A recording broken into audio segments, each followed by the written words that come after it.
ဆိုတော့မီတာဟီတာကိုဘာသာပြန်မယ်ဆိုလို့ရှိရင်เนาะမီတာဟီတာကိုတွေ့ရင်私တို့ဘာသာပြန်တာကတော့အများကြီးပြန်လို့ရတယ်ဆိုတော့ပထမဆုံးတစ်ခုက quality ပုံပဲဆိုပြီးတော့ဘာသာပြန်လို့ရတယ်လို့လိုမျိုးလဲရတယ်လိုပဲလို့ထင်ရတယ်နဲ့တူတယ်ဆိုပြီးတော့မှဘာသာပြန်လို့ရတယ်ပေါ့နော်အဲ့တော့မီတာဟီတာတွေမြင်တော့တခုတည်းပဲဘာသာပြန်တာကတော့မှတ်စရာမလိုဘူးစာချောင်းပုံစံပေါ်မှာမူတည်ပြီးတော့မှဘာသာပြန်တာကတော့9မျိုးလောက်ထိပြန်လို့ရတယ်ပေါ့နော်9မျိုး6မျိုးအဲ့လိုမျိုးပြန်လို့ရတယ်စာချောင်းအခြေအနေပေါ်မှာမူတည်ပြီးတော့မှအဲ့ဆိုတော့မီတာဟီတာမှာစာချောင်းပုံစံကဘယ်နှခုရှိမှလဲဆိုရင်3ခုရှိမယ်ပေါ့နော်အဲ့တော့မီတာဟီတာဒီမှာပြထားတဲ့အတိုင်းပဲမီတာဟီတာဒီစာချောင်းပုံစံ3ခုရှိပါမယ်ဘာမှမမှတ်မိရင်တော့ဒီ3ခုကိုတော့မှတ်မိမှရမယ်နံပါတ်1စာချောင်းပုံစံမျိုးဒီမှန်းဆတဲ့စာချောင်းမှန်းစားတယ်နောက်တစ်ခုကတစ်ခုခုကိုတင်စားပြီးတော့မှပြောမယ်နောက်တစ်ခုကဥပမာပေးပြီးပြောမယ်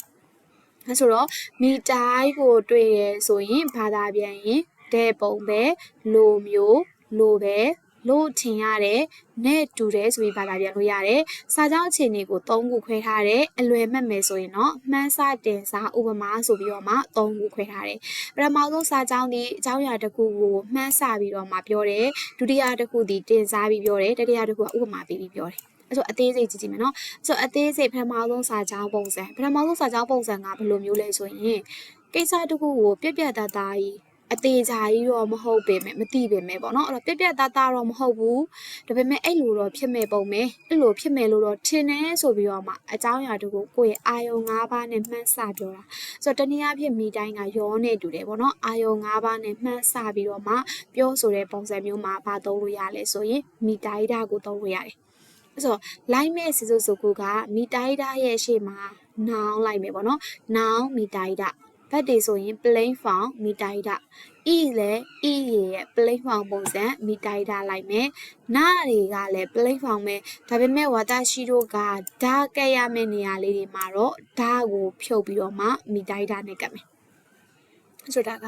မီတာဟီတာလိုက်ရမယ့်ပုံစံပေါ့နော်အဲ့တော့မီတာဟီကဘာနဲ့ဆင်လဲဆိုရင်ယောဓာနဲ့တူတယ်ယောဓာနဲ့တူတယ်နော်အာယုံ၅ပါးနဲ့မှန်းဆပြီးတော့မှပြောတဲ့အချိန်လေးမှာမီတာဟီတာကိုသုံးတယ်ဒါပေမဲ့ဘာကွာမလဲဆိုရင်私တို့တတိထားရမှာဒီနောင်နေရပဲတတိထားပါမယ်ဘာလို့လဲဆိုရင်နောင်ကယောဆိုလို့ရှိရင်ယောဓာပေါ့နော်အဲ့တော့ယောဓာရဲ့ပုံစံမှာကကြတော့နောင်ဆိုရင်ယောတွေရဲ့အရှိမကနော့နေလိုက်တာဒါပေမဲ့私တို့ကမိတိုင်းမှာဆိုလို့ရှိရင်တော့နောင်တိုင်းပဲမိတိုင်းနဲ့ကတ်တာနော်အဲ့နာလေးကချင်းချက်ပါဆိုရင်ပထမဆုံးပုံစံလေးကြည့်ကြည့်မယ်နော်အမီအချီလေးimage နံပါတ်1က စီလျောဆိုတာကဘာလို့တာလဲဆိုရင်မှန်းစပြီးတော့မှပြောတာပဲเนาะအဲ့တော့အကြောင်းအရာတစ်ခုကဟာခီရီရှိနိုင်ကပြက်ပြက်သားသားတော့မဟုတ်ဘူးဒါပေမဲ့ဘာလို့လိုက်တာတော့အဲ့လိုတော့ဖြစ်မယ်လို့ထင်နေဆိုပြီးမှန်းစပြောတာနာနေတော့အုံမိုးပါတယ်လို့ကွက်လက်လို့ထင်ခံရတယ်ထင်ပါတယ်ဆိုတဲ့ပုံစံမျိုးပေါ့เนาะပြက်ပြက်သားသားတော့မဟုတ်ပေမဲ့အဲ့ဒီလိုမျိုးတော့ထင်နေဆိုပြီးတော့မှစီလျောမှန်းစပြီးပြောတဲ့အခါမျိုးမှာဆိုရင်မီတာဟီတာကိုသုံးတယ်အဲ့တော့ F4 ကယောဓာနဲ့ဆင်တယ်เนาะအဲ့ဆိုကြည့်ကြည့်အောင်စစ်စုခုနောင်ဆိုရင်ဘာအတိုင်းပဲတော့နောင်အတိုင်းပဲမီတာဟီတာအဲ့ဆိုကျန်တဲ့ဟာတွေဒိုးရှိဤခေရောရှိနာခေရောရှိဘတ်တေဤတွေနာတွေကတော့ဖူစုဒိုင်းဆိုတော့ဖူစုခဲပုံစံနေနဲ့လိုက်ပါမယ်တဲ့ထာသာရှိဒါပေမဲ့နာခေရောရှိခန်းဆိုင်ခဲနေပါနာခေရောရှိရဲ့လက်ရှိအခြေအနေမှာပြစ္ဆုတ်ပံအခြေကာလအခြေအနေမှာဆိုရင်တော့ဒါဝါစကာနိုင်ဒါကိုမသုံးပါဘူးအဲ့တော့နာခေရောရှိရဲ့ခန်းဆိုင်ခဲဆိုတာဘယ်လိုဟာလဲဆိုတော့ဖြစ်သည်ဆိုတဲ့အခြေအနေကိုပြောတာပေါ့နော်ဥပမာဖြင့်လှပတယ်ဆိုရင်ခီတဲ့ခီတဲ့ပေါ့နော်ဆိုတော့လှပတယ်ဆိုခီတဲ့အဲ့ခီတဲ့ဤကို私တို့ကလှပသည်ဆိုပြီးပြောချင်တယ်ဆိုရင်ခီတဲ့ဤ dash ကို plain form ချိန်မယ်ဆိုခီတဲ့ဤဓာဆိုပြီးပြောတာလေနော်အဲ့တော့လှပသည်ဖြစ်သည်ဆိုတဲ့အခြေအနေအဲ့တော့အဲ့လိုမျိုးအခြေအနေမှာဒီဓာကိုတော့မလုပ်ပေးရမှာတော့ဖြုတ်ပေးရမှာပါနေတဲ့ဓာကိုဖြုတ်ပေးရမှာဆိုတော့ဓာမကပ်ဘူးပေါ့နော်ဆိုရင်ကြည့်ကြအောင်နံပါတ်1ဟိုရှိကတက်ဆန်ဒါခုဆန်ပေါ့နော်ဟိုရှိကတက်ဆန်ဒဲတဲဤတို့ကျဲတွေကအများကြီးဒဲတဲဤတို့ထွက်ပေါ်နေပါတယ်ထွက်နေပါတယ်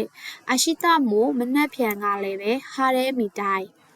ဟာရဲဆိုတာကနေတာတာလीเนาะဟာရဲမီတိုင်းဆိုတော့ဒီမီတိုင်းဒီပလက်မဲ့ပုံပဲဆိုပြီးတော့ဘာလို့ပြန်လို့ရတယ်เนาะမီတိုင်းဆိုတော့မနှက်ဖြန်လည်းပဲရာတီဥဒတာရမဲ့ပုံပဲအဲ့ဆိုတေးသေးချာချာကြီးလားအတိအကျကြီးလားပြပြတသားကြီးလားတော့မဟုတ်ဘူးပေါ့เนาะဒါပေမဲ့တရှိတို့ကမှန်းစပြီးတော့အဲ့လိုတော့ဖြစ်မဲ့လို့တော့ထင်တယ်ဘာလို့လဲကျဲတွေအများကြီးထွက်နေလို့အဲ့လိုဖြစ်မဲ့လို့တော့ထင်တယ်ဆိုပြီးတော့မှ ပြတတ်အသေးချာအတိအကျကြီးတော့မဟုတ်ပေမဲ့မှန်းဆပြီးတော့ပြောလိုက်တာအဲ့လိုဖြစ်မယ်လို့တော့ထင်တယ်ဆိုပြီးမှန်းဆပြောတဲ့အခါမှာမိတိုင်းနံပါတ်2အာနိုမီဆယ်ဟိုဆိုင်နင်းခီက9မိတိုက်တာနဲ့လူကြိုက်မများဘူးပေါ့နင်းခီက9ဆိုနင်းခီကအာရုဆိုရင်လူကြိုက်များတယ်နင်းခီက9ဆိုတော့လူကြိုက်မများတာပေါ့နော်နာမည်မကြီးတာဆိုတော့နာမည်မကြီးတဲ့မိတိုက်တာနဲ့ပုံပဲနော်ပြတသားကြီးအတိအကျကြီးလာတော့မဟုတ်ဘူးဒါပေမဲ့အဲ့လိုမျိုးဖြစ်မဲ့ပုံပဲဆိုပြီးမှန်းစာပြောလိုက်တာနော်ဟိုဆိုင်လူကြိုက်မများတဲ့ပုံပဲနော်နာမည်မကြီးတဲ့ပုံပဲနော်Isso itemo be eche itemo toa sweet day တို့ချောင်းနေတယ်လူရှင်းနေတယ် sweet day တို့ဆိုတာကချောင်းနေရှင်းသေးဆိုတဲ့အဓိပ္ပာယ်နဲ့เนาะ sukimas ကနေလာတာအဲ့တော့ isso itemo be ချိန်toa လူရှင်းနေတယ်လူချောင်းနေပါတယ်နောက်တစ်ခု oto san အဖေစုကောခုဆိုတာကတော်တော်လေးစုကောခုเนาะတော်တော်လေးအခုတဲတို့မိတိုက်တာခါတာအခုတဲတို့ဘာဖြစ်နေရလဲဆိုရင်စိတ်ဆိုးနေတာเนาะအခုဒီမှာစိတ်ဆိုးသည်အခုတဲတို့မိတိုက်တာခါတာစိတ်ဆိုးနေတဲ့အတွက်ကြောင့်မလို့စိတ်ဆိုးနေတဲ့ပုံပေါက်တယ်ပေါ့เนาะစိတ်ဆိုးနေတဲ့ပုံပေါက်တဲ့အတွက်ကြောင့်မလို့ချီကာဇူကာနိုင်ဟိုကအီယောချီကာဇူကာနိုင်အနီးကိုမသွားတာချီကာဇူခီမာဆိုတာအနီးကိုကတ်သွားတာเนาะအဲ့တော့ချီကာဇူကာနိုင်ဆိုအနားမကတ်တာအနီးမသွားတာကဟိုကဤရောကောင်းမယ်နော်လို့ပြောလိုက်တာเนาะဆိုမလောက်တာကောင်းမယ်နော်ဆိုရင်နိုင်ဟိုကဤတက်စီရောဒီလိုပေါ့ဘတ်နိုင်ဟိုကဤတက်စီဘတ်မလောက်တာကောင်းတယ်အဲ့တော့ချီကာစကာနိုင်ဟိုကဤရောအနာမကတ်တာကောင်းမယ်နော်ခါဇဲဟိုဟီတာမီတိုင်နန်ဒက်အေးမိနေတဲ့ပုံပဲเนาะခါဇဲဟိတာဒီအေးမိတယ်ခီနိုခါရမနေ့ရတွေကစပြီးတော့မှနိုးတို့ကဤတာခုတဲ့လေချောင်းကနာနေလို့ဆိုတဲ့ပုံစံနောက်တစ်ခုနံပါတ်5အိုးဆန်